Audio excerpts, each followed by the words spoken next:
Assalomu alaykum, to'rdagi barliq kitob anglag'uchi do'stlar. Biz aktiv faoliyatchimiz Xalmurat Uyg'ur Elsoy yozgan Apamni izlab degan kitobni o'qishni davomlashtiryapmiz.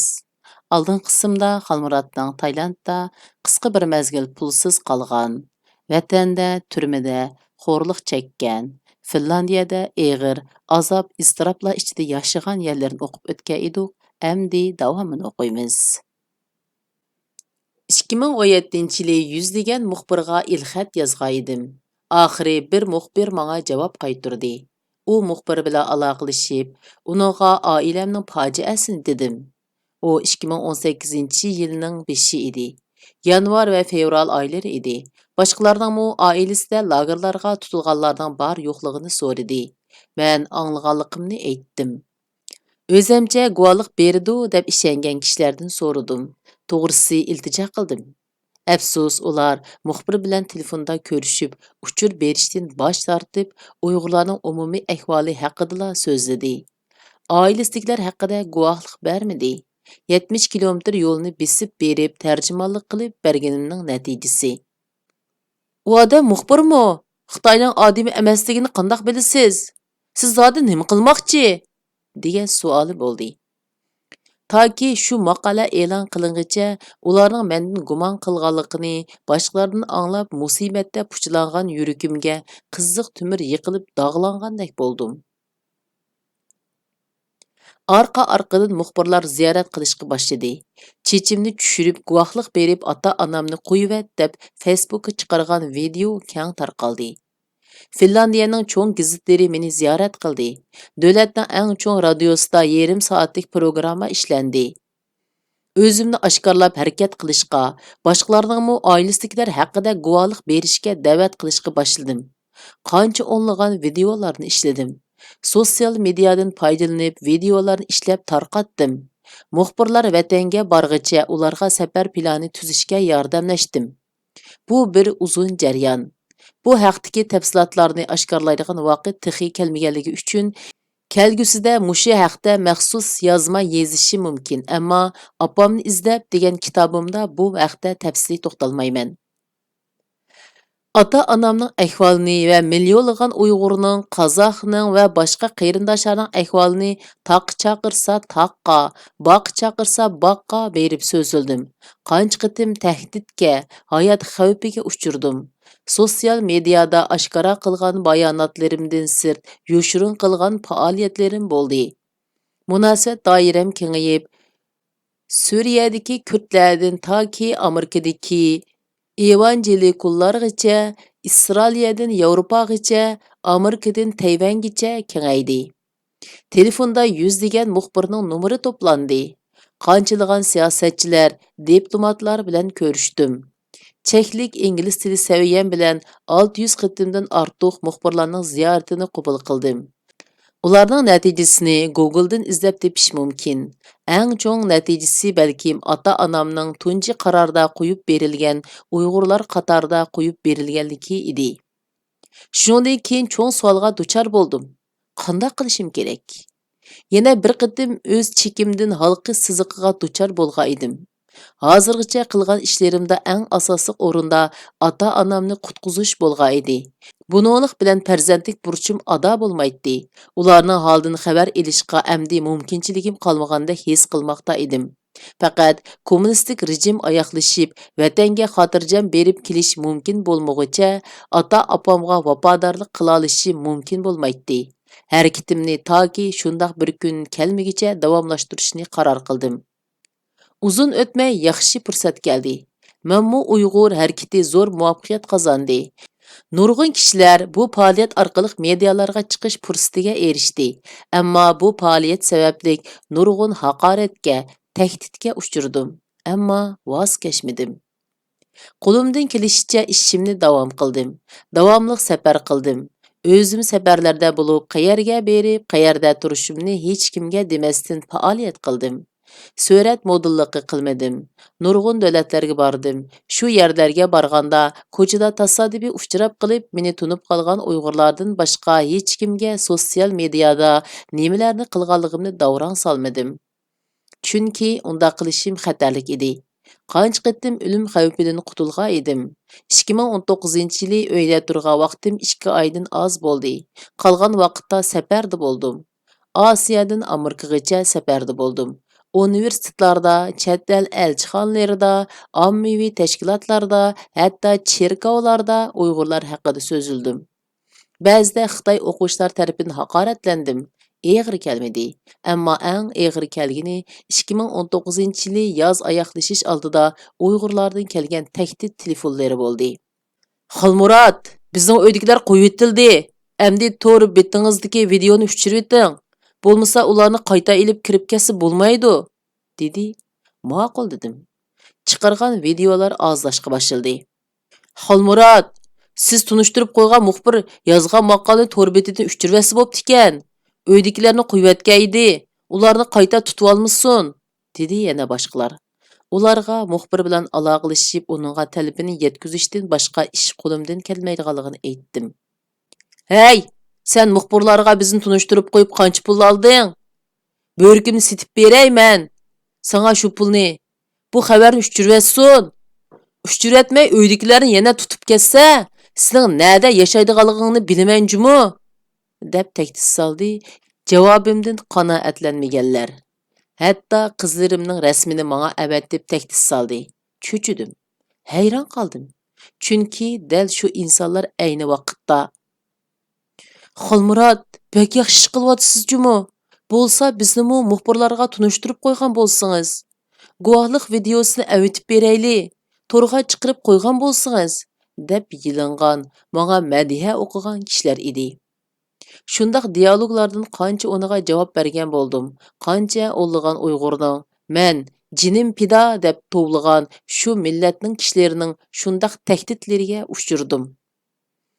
Masxara qilindim. Yolg'iz qoldirildim. Qilayotgan ishimdan gumon qilishga, o'zimdan gumon qilishga boshladim. Men zodi nimaga erishdim deb so'rashga majbur bo'ldim. Qancha yillik qon ta'rim badaliga yiqqan iqtisodimni sarf qildim. 2 yil vaqtimni to'liq sarf qildim. Har kuni eng oz 15 soat ishildim. Safarlarda bo'ldim. Ota-onamning hayotini tahdidga qo'ydim. Farzandlarimning eng tatliq 2 yil vaqtidan quruq qoldim. Nikoh munosabatim krizisga duchor bo'ldi. Oqibat nimaga erishdim? Yolg'izlikqa, tushkunlikka erishdim. Ammo eng muhimi vijdon rohatligiga erishdim. Telefonni qo'limga olganimda kimga telefon urishimni bilmayman. Ota-onamga telefon urolmayman. Ularning telefonim sababli biror ishga duchor bo'lishidan ansirayman. Yolg'izlik, ruhiy jihatdagi yolg'izlik meni qiynamoqda. Biror asrorim bo'lishini orzu qildim, ammo bir kim bilan mo'ngdishishga ko'nglim tortmas bo'ldi. Masxiraga, tahdidga duchor bo'lishdan qo'rqdim. Oq xalatimni kiyib yursam, hamma kishi egilib salom qilgan salobatlik bir doktordan. O'z nomi ostida 3 shirkati bor, ruhliq bir yoshdan. Chechinimi tarash xo'sh yoqmaydigan, soqilni haftalab olmaydigan biriga aylandim. Oilam bilan yilda qancha qitim sayohatlarga chiqadigan bir oila beshidan oilaga oylab qaytmaydigan biriga aylandim. Pushaymon qilamdim. Yo'q, pushaymon qilmayman. Uyg'ur to'plangan yerlarda rasmga tushsa, mening chiqib qilishimdan hazar aylaydigan shu kishilar orasida, uyuni, uyqusi joyida shu kishilar orasida yolg'izlikni his qilsamu, kishilarning menga qilgan salomlaridan, kulib beqishlaridan tasalli topolmag'idek darajada yo'qotishlarga duchor bo'lgan bo'lsamu, pushaymon qilmayman. Salomatligimdan ayrilgan bo'lsammu, ruhiyatimda lavuldab turgan o't suslashgan bo'lsimu, pushaymon qilmayman. Chunki men bir normal odam qilishga tegishli ishni qildim. Men siyosatchi emas. Siyosatchi bo'lishni o'ylamadim. Koshki normal bir odamdek hayotdan huzurlanish fursati bo'lsa, ota-onamga yolg'iz farzandlik burchimni ado qila olsam, o'lsammu armonim qolmasdi. Vatanni ozod qilish degandek o'ylardan Uyg'urlarning passivligini ko'rib umidsizlanishga boshladim. Men kishilarga umid beratdim, ammo men umidsiz qoldim. Mən ümitsiz bolğunumda manga ümid berishni xalaydigan biri chiqmadi. Sen manga nisbatan öldüң, dedi ba'zilar. U gaplar manga eg'ir kelgan edi. Anamning o'limiga kelmagan bu millatning manga o'tkazib qo'ygan nimasi bordi? Men safarda yurganimda uyimga telefon berib, "Xalmurat safarda bo'lyapti, ahvolinglar qandoq?" deb savol so'ramagan bu millatning menda nima ilishi bordi? "Xalmurat, qandoq ahvoling? Nada yetib, nada turyapsan? Yana aeroportda yotdingmi? Qursqingga vaqtida yevatamsan? Ko'ngling yerim bo'ldimi?" deb so'ramagan bu millatning menda nima ilishi bordi deb o'ylab qoldim. Ammo undaq o'ylaganim xato edi. Chunki mening oilam, mening shaxsiy mavjudligim bu millat bilan birdek edi. Mening qilganlarim qandaqdir ulug'vor bir ish emas, balki har qanday normal inson qilishga tegishli ish edi. Bu qandaqdir boshqalardan e'tirof qilishni ta'ma qiladigan qahramonlik emas, balki normal insonlik edi. Chunki normal inson zulmga yo'q deydi. Oilasini qo'g'daydi. Oilasi uchun hammadan voz kechidi. Shundaq oilalar va oilalarni qo'g'daydigan kishilar to'plashganda haqiqiy millat bo'ladi. O'zini qo'g'dash yo'lida hatto birlashib davlat bo'ladi. Uyg'urlar uyg'onayotdi. Buni ko'rib umidlanayotgan bo'lsam-mu, mag'durum qolmayotgan edi. "Kallangizning dardi bor ekan", deb hukm chiqardi. Men mungdishishni tanlagan biri. Rost deyotgan edi. Kallamning dardi bor edi. Endi o'zim uchun yashashni tanlashim kerakda qiladi. Men mungdishishni tanlagan, yuragimdagi gaplarni qila olgan kishilar yo'q edi. Uningdan boshqa, ammo u menga parvo qilmagan edi. Hatto ba'zi so'zlari va harakatlari xuddi masxaradek bilinmoqda edi. Uningmi dardini tushunmoqchi bo'ldim, ammo petinolmadim. Uyg'urning dardsizi yo'q bo'lsa kerak.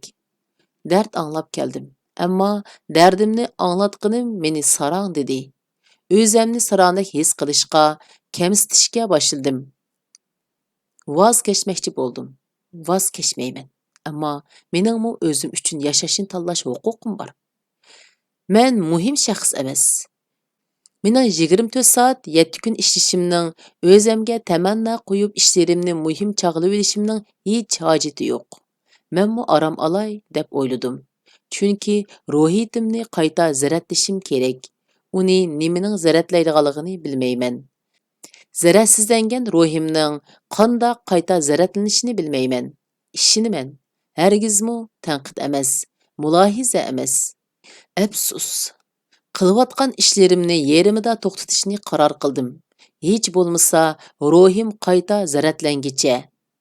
Birdan bir davom qiladigan ishim balkim opamni izlabni yezish bo'lsa kerak, chunki o'zimdan boshqa mungdishim, qalamdan boshqa sirdishim yo'q. Uyg'urning orasida mungdashsiz qolganlar, sirdashsiz qolganlar ko'p edi. Ishlagan videolarim orqali Uyg'urlar orasida tunildim. Meni nurg'un kishilar izlaydigan, men bilan mungdashishni, menga beshidan kechirganlarni so'zlab berishni xohlaydigan bo'ldi.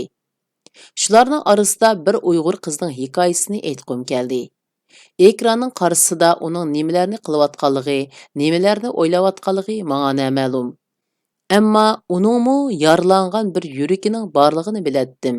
Uningmi Uyg'ur bo'lganligi uchun emas, balki uningdagi ishonchsizlikdan shuni bilgan edim. U hammaga gumon bilan muomala qiladi. Bexatarlik tuyg'usi izlaydi. Ammo o'zining nima izlayotganligini balkim o'zimi bilmaydi. "Xalmurat aka, kimga qanday ishnishni bilmayman. Doim qo'rqib yuriyman", deb yozilgan uchurni ko'rdim. Uningga qanday javob berishni bilmaydim.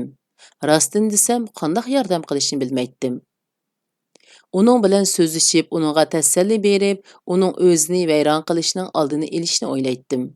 Jismila emas, balki ruhiyatimi qancha yillar dafsanda bo'lganligidan shakllangan bu xil o'zini qo'g'dash psixikasining normal mexanizmi ekanligini bilatdim. Yodimga Navra achamning qizi keldi. Umi mushu singilchaq bilan qurdosh edi. Uni oxirgi qitim ko'rganimda uning kelgusi to'g'riliq tuzgan planlarini anglagan edim. Fitildab so'zlab ketishlari ko'z oldimda edi. Yana bir qancha yilda mening qizlarimmi shu yoshga yetadi. Fitildab so'zlaydigan, kelgusiga bo'lgan umidlarini sho'xliq bilan xiyol qiladigan. Afsus. Ekranning orqada turgan shu vijik simoning kelgusiga bo'lgan umidlari tortib ilingan. O'ziga bo'lgan ishonchisi dafsanda qilingan edi. Uning jumlalaridagi umidsizlik temib turgan so'zlar kishini uning dunyosiga so'rab kiradi. Ammo u shu zulmatni ko'rganlardan boshqalar yerib o'tib ko'rolmaydi. Tuyuqsizla kallamda shundoq bir portret shakllandi. Uni ko'rolmaydim. U mavhum edi. Uning ruhi sug'urib ilingan, uning o'y-xiyollari bizdan farqlanib turadigan, o'z va yot bo'lgan bir sima. Bu sima Uyg'urning yotlashtirilayotgan kelgusi bir avlodining simosi bo'lsa kerak. Uning bilan qancha qitim uzun uchurlashgandan keyin u oxiri menga o'z beshidan kechirganlarini aytib berdi. Men hozir erlarga ishonmayman. Meni Qur'on o'qidi deb akirib so'roq qilganda menga zo'rliq ishlatgan edi, deb so'zni ichiga yutibdi. Uning ishkilayotganligini, beshidan o'tganlarni menga deyishdan andisha qilayotganligini his qilayotgan edim. Bir qizning o'zining dafsanda bo'lganligini boshqalarga so'zlab berishi oson emas edi. Bulubmu Uyg'urlar o'xshash pardishab madaniyati quyuq bo'lgan bir to'plumning qizlarining undaq ishlarni tilga ilishiga nihoyatda cho'ng jur'at ketadi. U chog'da 15 yoshlarda edim. Uydagilarni qonunsiz Qur'on kursi ochdi deb tutib ketdi. Meni qo'yibdi. Keyin ko'p qitim shundoq zo'rlandim. Qancha qitim buyumda qoldi. Qiz so'zini davomlashtirib olmay qoldi. Telefonni tutib turgan qo'llarim titrashga, telefon barmoqlarimga petishga boshladi. Chunki g'azabdan telefonni kuchab tutib olgan edim. Qulqimga kirayotgan voqeliklarning yuz berganligiga ishonolmay qilayotgan edim. Bundaq tragediyalar, fojialar faqat yozuvchilarning qalami ostida yozilishi, kinolarda ishlanilishi, ammo real turmushda hech kimning beshiga kelmasligi kerak edi. Telefonning qarshisida dal shundaq fojialarga yo'liqqan birining o'z og'zidan shularni anglab turibdiman. Bu yerda hikoyaning tafsilotlarini yozishga barmoqlarim petinolmaydi. Balkim u singlimizning fojiasini keyin tafsil yozishi mumkin. Uzun hikoyani qisqa qilsam, u singlimizni uningga qancha yil yomonlik qilgan bir Uyg'ur saqchi 2015-yili pasport bejirib berib chet elga yo'lga sapdi. Uning deyishicha, u saqchi u qiz sabablik oilasining buzilishini xolamaydi ekan. Shunglashqa uningga yordam qilib chet elga chiqarib etganmish. Bu voqealarni anglab bak ichim etishdi. Hammasi oilasini qo'g'dashni o'ylaydi. Uyg'urning oila qarashining kuchlikligini, ularning oilasini cho'rdigan hikoyalarni qancha ko'p anglagan sari shuncha ko'p tushunishga boshlayotgan edim. Xitoyning sistemasiga ishlayotganlarmi oilasini qo'g'dashni ularga ishlashning bahonasi qiladi. Oilasini boqmasa bo'lmaydi. Oilasining bexatarligini qo'g'dimasa, ularni xotirjam qilmasa bo'lmaydi. Ammo o'z oilasining badiliga, boshqalarning oila fojialariga sabab bo'ladigan ishlarga ishtirok qiladi. Shundoq vazifalarni ijro qiladi. Chet eldagi Uyg'urlar bo'lsa, boshqalarning oila fojialarini anglaydi. Hatto yinida billa yashaydiganlarning shundoq oila fojialariga shohid bo'ladi. Ammo o'zining oilasini undaq bir tahdidga itirib biror ish qilishni xolamaydi. Adash, o'zingmi bilsa, bizninkilarni tutmadi. Agar bizning oiladagilarni lagerga sulaydigan ish bo'lsa, men Xitoyni pushaymon qildirib yetaman, deydi meni do'stim deb chaqirgan kishilar. Ularga kulib turib, ular anglashni xolamaydigan gaplarni qilib qo'yatdim. Undaq qilmasam, ularning hujum nishoniga aylanib qolatdim. Hey adash, sen bir yil jim turibsan-ku. Burun nadi vatan yoki millat deb chiqding. 2-3 parcha birini yezib qo'yganni vatan uchun ish qildim desang, undaq ishni menmi qilgan? Menmu Facebookqa yezib kelyapman. O'zimni Alsoy yoki Palsoy deb olmasammi? Deb taxallusimni tilga ilib chaqchaq aylandiratdi. Ular bilan billa kulib qo'yatdim. Chunki ular men o'ylaganni o'ylay olmaydi yoki o'ylashni xolamaydi. Demisammi, ularning beshiga kelmagan edi. Bu millatning beshiga kelayotgan kunlar ular bilan aloqasi yo'q. Faqatla ularning oilasi ular bilan bevosita bog'lanishliq edi. Uyg'urning sadoqatman bildiradigan davlati bo'lmaganligi uchun Uyg'urdagi sadoqat oilaga bag'ishlanadi. Bundaq oila markaz qarashi Uyg'urda o'rtaq holda millatchilikka ko'tarilmagan. Oilalarning birlikda o'z bexatarligi, manfaati uchun o'rtaq kuch va mas'uliyat taqsimlanishi bo'lmagan. Oiladan chiqish qilgan davlatchilik ideyasi shakllanmagan edi. Nurg'un kishilar bilan muңdashdim. Ularning beshidan kechirgan kechirmishlarini angladim. Ammo ekranning orqada o'ltirg'ini farqli edi. U kechki shafaqqa o'xshaydi. U shundoq bir simo edi. Jismila emas, balki ruhimi dafsanda bo'lgan. U dal hozirgi mavjud bir avlodning portreti edi. Uning kechirmishlari o'ziga emas, balki bir butun Uyg'urga o'rtaq edi.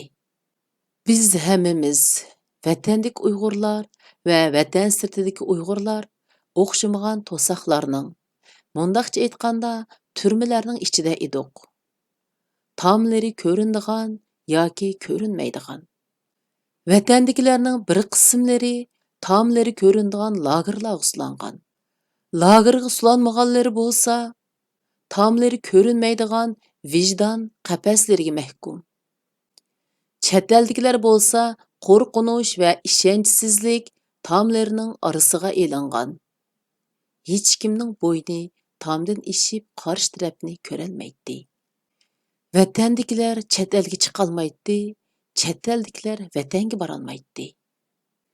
Hammasi o'zi turayotgan yerlarga palangan edi. Jismini emas, balki ruhiyatimi shundoq palangan edi. Ekran orqadagi singilchaq jismi dal bizning simovimiz edi.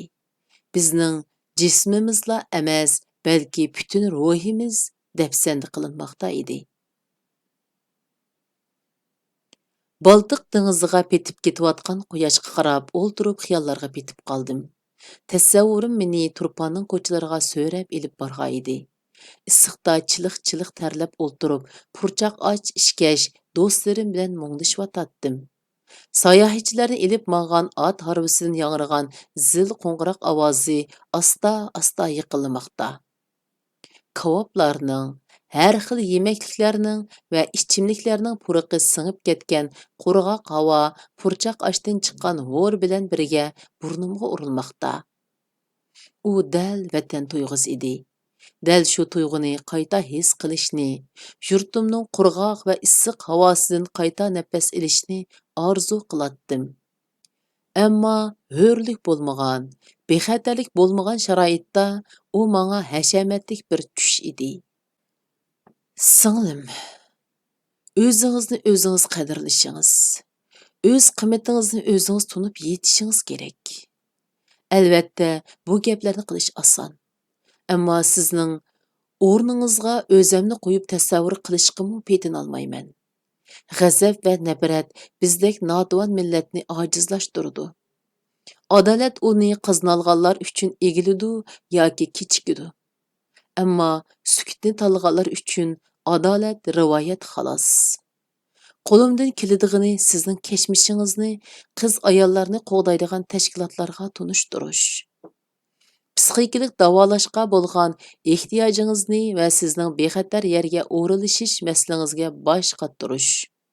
Boshqa ishga va'da qilolmayman. Ammo qo'limdan kelishicha tirishiman deb javob yozdim uzoq o'ylashgandan keyin. Chunki uning uchun haqiqatni va adolatni ilib kelolmaydim. Hech kimning uningga kuchi yetmaydi. Bir yaratquchi Robbimdan boshqa. Azoblarimni va hissiyotimni yushirdim. Ularning nafratga va g'azabga aylanib, meni yalmab ketishdan saqlanishim kerak edi. Masalaga markazlashishim.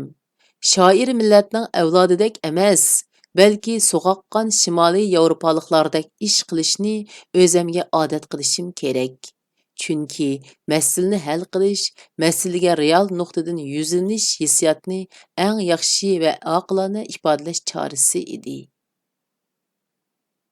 Shundoq qilib, bu qitimliq kitob o'qishimiz mushargach bo'ldi. Kelar qitim ko'rishayli. Xayr xo'sh, Allohga omonat.